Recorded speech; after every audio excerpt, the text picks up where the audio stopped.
Guys, this is Navneet महंत। हम discuss कर रहे थे पेस्ट रिस्क एनालिसिस के बारे में। गाइस, हमने पिछले वीडियो में पेस्ट रिस्क एनालिसिस के फर्स्ट स्टेज के बारे में बताया।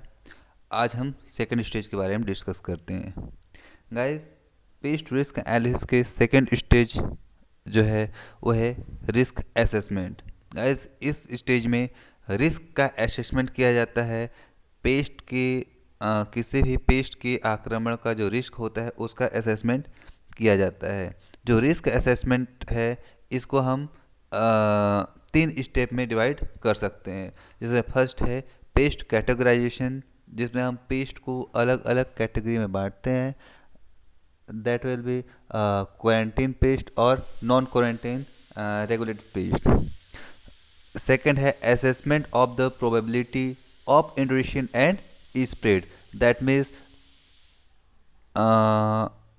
इस स्टेज में हम किसी भी पेस्ट के क्वारंटीन पेस्ट के किसी न्यू लोकेशन में इंट्रोडक्शन और इस्टेब्लिशमेंट की प्रोबेबिलिटी का असेसमेंट करते हैं। Third one is potential economic consequences. That means किसी भी पेस्ट के इंट्रोडक्शन और उनके इस्टेब्लिशमेंट के क्या बोलते हैं, उनके इस्टेब्लिशमेंट के फलस्वरूप जो कुछ भी इकोनॉमिक इम्पैक्ट होता है उसका असेसमेंट किया जाता है। गाइस, ओवरऑल रिस्क जो होता है, जो ओवरऑल एस्टिमेटेड रिस्क होता है उसको हम चार कैटेगरी में बांट सकते हैं: एक्सट्रीम, हाई, मॉडरेट और लो। गाइस, हम बात करते हैं step one second stage risk assessment के सेकंड स्टेज रिस्क असेसमेंट के फर्स्ट स्टेप पेस्ट कैटेगराइजेशन की। गाइस, इस स्टेप में हम पेस्ट को आइडेंटिफाई करते हैं वो क्वारंटीन पेस्ट है कि नहीं है। अगर वो क्वारंटीन पेस्ट नहीं है तो हम उसका आगे असेसमेंट नहीं करते हैं। उसको हम कैटेगराइज करते हैं क्वारंटीन पेस्ट और नॉन क्वारंटाइन रेगुलेटेड पेस्ट में। गाइस, थर्ड है प्रिपेयर डाटा सीट। गाइस, इस स्टेप में हम एक डाटा सीट तैयार करते हैं किसी पेस्ट के बारे में, वो क्वारंटीन पेस्ट है कि नहीं है। सबसे पहले हम पहचान करते हैं क्वारंटीन पेस्ट की, सेकंड कैटेगराइज करते हैं और थर्ड उसका डाटा प्रिपेयर करते हैं। गाइस, यहाँ पे हम डाटा जो तैयार करते हैं उसका एक एग्जाम्पल के तौर पे हमने रखा है कि किस तरह से हम डाटा तैयार कर सकते हैं। गाइस, सेकंड स्टेप है probability of entry, establishment and spread of the paste. Guys, इस स्टेप में किसी भी न्यू पेस्ट स्पीसीज के, किसी भी न्यू क्वारंटीन पेस्ट स्पीसीज के किसी नए लोकेशन में एंट्री, इस्टेब्लिशमेंट और स्प्रेड की प्रोबेबिलिटी, दैट मीन्स वो कितने स्पीड से फैल सकते हैं और उनकी स्टेबिलिटी क्या हो सकती है, इसका हम असेसमेंट करते हैं। Assess the likelihood of entry of a page, higher number of pathway, more probability. Assess likelihood of establishment of page after entry, reproductive strategies, distribution in PRA area, adaptation, environment, suitability. Guys, हम अलग अलग paste species के उनके reproductive rate, reproductive strategy तथा अलग अलग जो उनके एडेप्टेशंस हैं उनके बारे में हम स्टडी करते हैं और उसका असेसमेंट करते हैं। गाइस, थर्ड स्टेप है assessment of potential consequences resulting from paste entry, establishment and paste. Guys, इस स्टेप में किसी भी पेस्ट के एंट्री, इस्टेब्लिशमेंट और स्प्रेड के थ्रू होने वाले जो रिज़ल्ट हैं उसका हम असेसमेंट करते हैं। रिज़ल्ट दैट मीन्स उनके द्वारा होने वाले लॉस, या कह सकते हैं कि किसी भी नए पेस्ट स्पीसीज के इंट्रोडक्शन या किसी क्वारंटीन पेस्ट के किसी नए लोकेशन में आने से क्या रिज़ल्ट हो सकता है। मे बी रिज़ल्ट में भी पॉजिटिव और निगेटिव। पॉजिटिव कुछ इस तरह से कि हो सकता है मे बी वो किसी नए क्षेत्र में जाते हैं तो वहाँ के बेनिफिशियल इंसेक्ट्स के लिए बहुत ज़्यादा उनके भोजन के लिए काम आए, तो जो बेनिफिशियल इंसेक्ट्स हैं उनकी संख्या बढ़ सकती है। ये हो गया positive result. And negative result ये हो सकता है कि वो हमारे नए क्षेत्र में आने के बाद में वहाँ किसी भी प्रकार के नए एपिडेमिक के रूप में साबित हो सकते हैं। गाइस, हम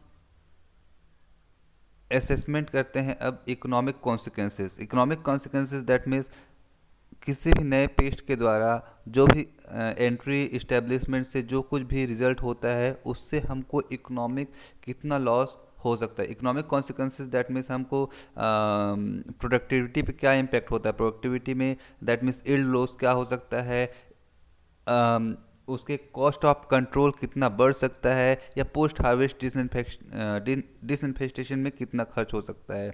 मार्केट वैल्यू क्या हो सकता है, डोमेस्टिक और इंटरनेशनल मार्केट वैल्यू कितना कम हो सकता है, और उनके कंट्रोल पे जो कुछ भी खर्च होता है उसका एनवायरनमेंट या ह्यूमन हेल्थ पे क्या इम्पैक्ट हो सकता है। इसका हम असेसमेंट करते हैं।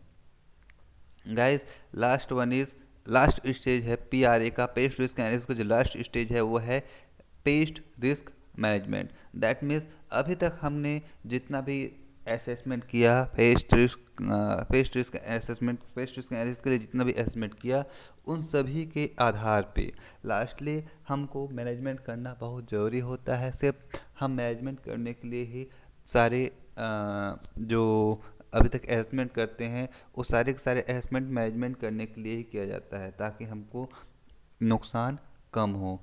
Guys, conclusion of paste risk assessment. Paste risk assessment के कंक्लूजन हम निकालते हैं जो कि हम इस तरह से कर सकते हैं कि रिस्क एक्सेप्टेबल।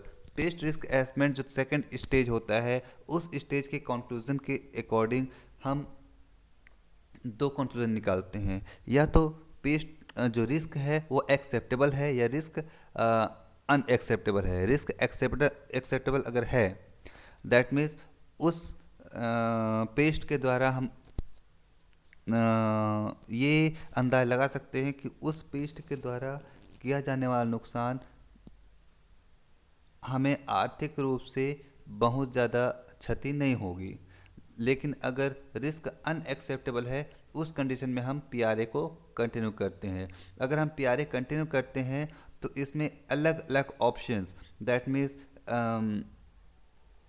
पेस्ट को कंट्रोल करने के अलग अलग ऑप्शंस, पेस्ट को पहचानने के अलग अलग ऑप्शंस के बारे में हम स्टडी करते हैं। गाइस, हम इसी कड़ी में आगे जब बढ़ते हैं तो इसमें पेस्ट के रिस्क को कम करने के लिए कई अलग अलग उपायों को अपनाते हैं।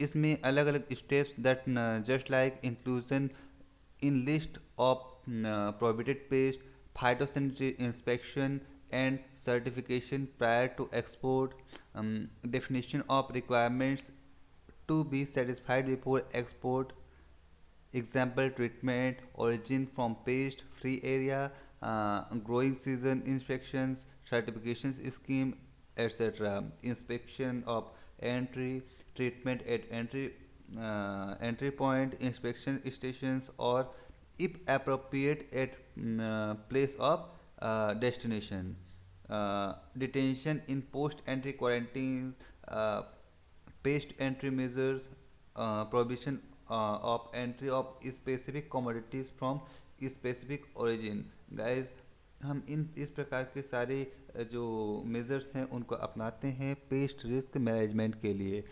गाइस, हम यहाँ पे कुछ एग्जाम्पल्स है जो कि अलग अलग कंट्री से इंपोर्ट करने के लिए प्रोहिबिटेड है। अलग अलग कंट्री से जहाँ से कोई भी कंट्री का हमारे इंडिया में हम नहीं मंगा सकते, इसलिए क्योंकि वहाँ से इस क्रॉप की कुछ स्पेसिफिक जो पेस्ट हैं वो इंडिया में आ चुके हैं। Just like cocoa West Indies, Africa और श्रीलंका से इंपोर्ट करना प्रोहिबिटेड है।